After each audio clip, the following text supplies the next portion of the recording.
introduce the next chair. I had Asghar and Arjun Stenger. So Arjun Stenger is a student at the University of Western Ontario pursuing a degree in medical science with a specialization in microbiology and immunology. He is currently serving as the research director for Western Student Research Conference, a Science Student Council Charity Committee member, and a neurophysiology research student. Through his research and involvement with Western's 3D Printing Society, Arjun aims to bring together technology and clinical approaches. Arjun aspires to pursue a career in medicine where this intersectionality will open new possibilities for treatments. The stage is yours for both you guys.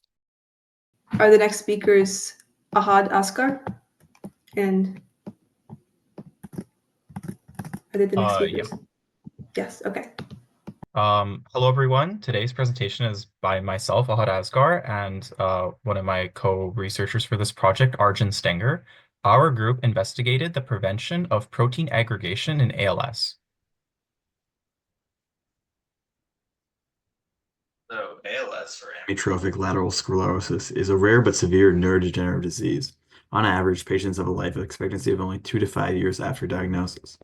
ALS affects motor neurons, leading to progressive skeletal muscle atrophy and paralysis, with common symptoms including severe fatigue, loss of motor control, difficulty swallowing, and speech impairment. And in the later stages of the disease, these symptoms can become debilitating. In the United States, ALS affects about 5.2 individuals per 100,000 with no cure. The disease is famously associated with figures like Hawking and Gehrig, with the latter giving the disease its common eponym. Most ALS cases arise sporadically, with around 10% being familial or inherited. Of these familial cases, mutation in the superoxide dismutase 1 or SOD1 gene account for 12 to 20%.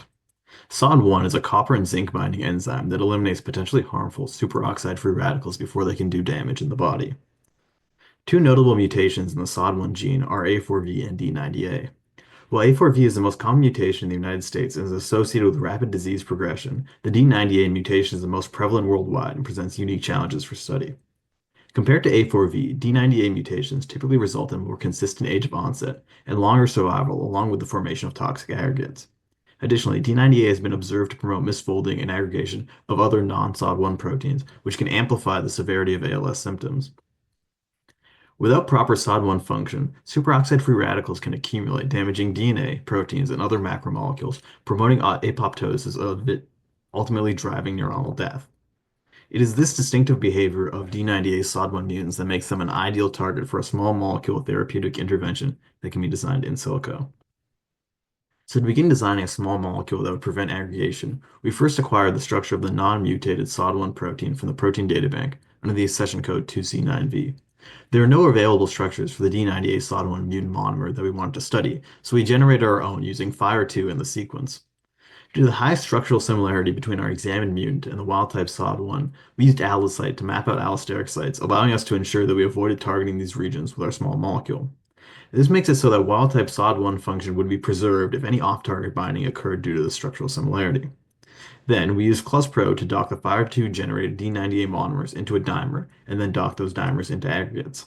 We used PyMol to examine the structure and residues interacting at the aggregation interface of the D90A dimers. A qualitative examination of the residues and the hydrophobic surfaces allowed us to select target residues that showed a large conformational difference between the D90A mutant and SOD1 wild type. The selected residue also had to be far away from dimerization interfaces, catalytic domains, and allosteric sites, all confirmed with ALLOCYTE, again ensuring that a small molecule would not affect the functioning of wild-type SOD1 if off-target binding occurred. Finally, our small molecule itself was generated with MQ using the virtual screening tool targeting our selected residue. The identified compounds were then optimized manually to improve their binding affinity, conform to Lipinski's rule of 5, and be non-toxic. Figure 1 here shows the D90A monomer that FIRE2 generated, which had a 100% confidence and 100% coverage. FIRE2 generating an accurate monomer structure gave us a reliable basis to continue the rest of our analysis and testing. However, to replicate the physiological state of the protein, we needed to determine which interfaces or sites are important to the function of the SOD1 protein. Figure 2 here highlights the allosteric sites in yellow on the D90A mutant monomer, while in figure 3, we used ClusPro to visualize the dimerization interface of the protein. These are sites that need to be avoided by any molecule that we find. We use ClusPro to simulate aggregation interactions as well. Figure 4 illustrates the interaction between the first dimer and its residues shown in red, and the second dimer shown in green. Our selected residue, tryptophan 32, is shown in blue. Figure 5 has a lot to take in, but illustrates critical information. Chain A of the homodimer is yellow and chain B is green. The allosteric sites here are gray spheres, and our selected target, tryptophan 32, here is magenta. We can clearly see that the targeted residue is away from the dimerization interface and allosteric sites, which is good, since bound molecules will not negatively impact the protein's regular function and only bind on the dimerization interface. We used MQL to find molecule candidates that bind to different surface atoms of tryptophan 32. Candidates 1 and 3 were slightly optimized before determining their properties. However, candidate 1 showed the best docking score to the mutant dimer at -8.3. We determined this to be our selection for the best molecule due to its binding affinity and named it NOMO aggregate 81, or NMA 81 for short. To validate NMA 81's potential for ALS treatment, we needed to determine some of its other properties as well. Our analysis showed that NMA 81 has no RO5 violations and was not identified as toxic by MQL's toxicity checker. While NMA 81 had the highest affinity for the mutant with a docking score of -8.3, it also had a docking score of -7.2 to the wild type. As we've said, our main priority in a treatment for ALS was to prevent aggregation. But as we've talked about, SOD1 is a very important enzyme for regular function and is present in all cells of the human body. A big problem with ALS is that there's a relatively small difference in mutant proteins over the wild type, and there's not much that we can do to increase specificity of designed molecules.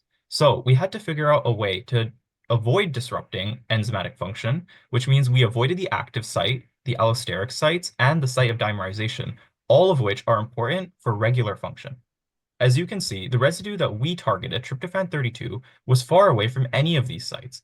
The site of dimerization is a little bit harder to map out, but we use the crystal structure of the dimer from PDB and generally try to steer clear as much as possible. In terms of limitations, there's unfortunately no empirical structure of the aggregate. This is because aggregation is really difficult to model using common crystallization methods. On top of that, NMA81 was found by docking to a molecule that we made in FIRE2, which uses predictions and algorithms to predict protein structure based on what we currently know, but may not be fully truthful to the real structure. Also, as mentioned on the last slide, we targeted NMA81 away from where we could visualize dimerization, but there was no guarantee that it wouldn't affect dimerization in some way. If there was a negative effect on dimerization, the enzymatic function of the non-mutated SOD1 would be affected as well. Finally, despite us trying to optimize the molecule to bind as tightly as possible to the mutated SOD1 protein, the molecule could still have low specificity and target enzymes or proteins other than SOD1 entirely. Given these limitations, what are our future directions? Of course, it's in vitro studies. Firstly, we could use surface plasmon resonance, or SPR, to confirm that the molecule actually has affinity to D90A SOD1. Then we could use thioflavin T fluorescence to confirm the effects on aggregation, and cryo-EM instead of crystallization methods to get an empirical structure of the aggregate. After these steps, we could further refine the molecule structure to produce a more plausible treatment option for ALS. To conclude, preventing aggregation of D90A mutated SOD1 protein using NMA81 could potentially stop or prevent ALS symptoms from worsening.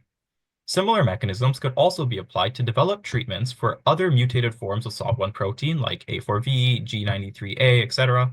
And finally, these findings could be applied to other diseases caused by aggregation, like Alzheimer's disease, where this approach can be used to prevent aggregation of beta amyloid and tau. So we'd like to thank our Professor Murray Junop and our valuable teaching assistant Ted Sinai for their support through this entire project. These are our works cited. Thank you for your attention. I have one question. Is it okay? Yep, go ahead. Okay. What is the other name of ALS? Amyotrophic lateral sclerosis. No. What is the other name? I mean, Oh, ALS is amyotrophic lateral sclerosis, but what is the other name of that? Do you know that? Lou Gehrig's disease. People Yes, call that's it often. correct. Yeah, right. And second question is that again, this one. Are there any medications currently available in the market for ALS?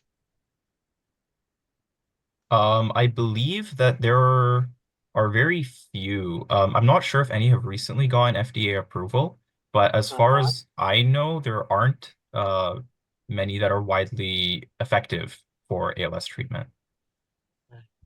Any specific case of ALS, what you have seen or what you have read? I know that very recently there was a monoclonal antibody treatment that was it's gone through clinical trials. I'm not sure about any widely available pharmaceuticals. I'm not entirely sure. I'm But asking about the patient who lived with ALS for a long time. I'm not entirely sure of the specific case. Yeah, because generally ALS is a very fatal, I mean, early stage only, but one physicist, Stephen Hawking, yeah, he lived for a long time. He was professor of physics, and he died, I think, few years ago. Yeah, that was a classic example of ALS who survived for a long time. Okay. Nice presentation. I enjoyed your presentation. Thank you. Thank you, sir. Thank you.